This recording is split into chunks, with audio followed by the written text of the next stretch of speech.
Invokaciją sukalbės profesorius kunigas Stasys Yla.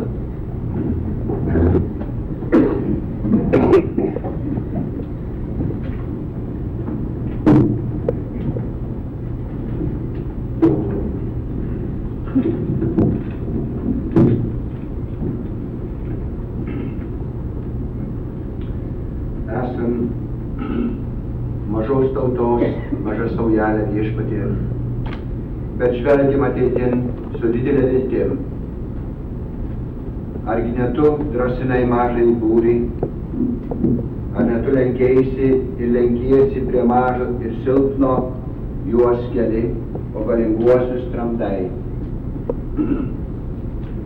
Su tu pasitikėjimu susirinkom čionai, renkamės jau 9 sykį liudyti tavęs ir tavo krikštytos tautos, liudyti gyvą ir vis atnaujinamą dvasią, kūrybiniu įkvėpimu ir geros kovos pasiryžimais.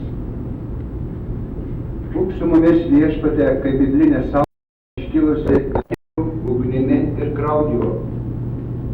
Buvom bandomi šimtmečiais ir tebesam lygi dabar, bet esam tavo gentis, trapi, tačiau tvirta tavo malonės dėka. Prezidiumas susiorganizuos, leiskite man šioje vietoje pristatyti jums 2 mūsų tautodailės menininkus, būtent medžio drožinėtoją Viktorą Veselką ir audėją Juozą Jociūną, kurie taip mielai ir maloniai atsiliepė į mūsų balsą ir sutiko šiame kongrese suruošti savo parodą, kurios gražių išdėstymų jūs visi turite progos dabar džiaugtis. Prašyčiau šios mūsų tautodailės menininkus atsistoti.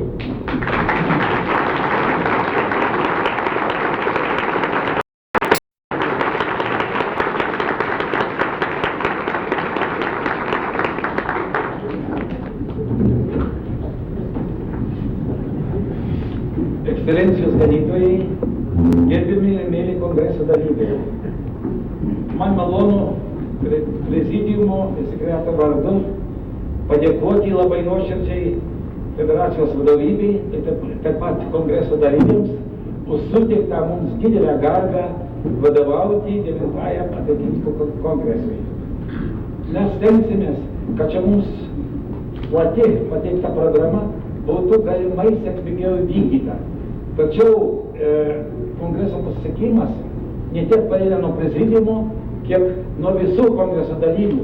Tad kviečiu visus kūrybiškai įsijungti į visų problemų svarstymą ir taip pat būti punktualiais, kad mes galėtume tą labai plačią mums patiktą programą laiku ateitininkiškai įvykdyti. Dabar žodį turi mūsų gerbiamas labai ir mielas federacijos vadas, daktaras Petras Kisielius.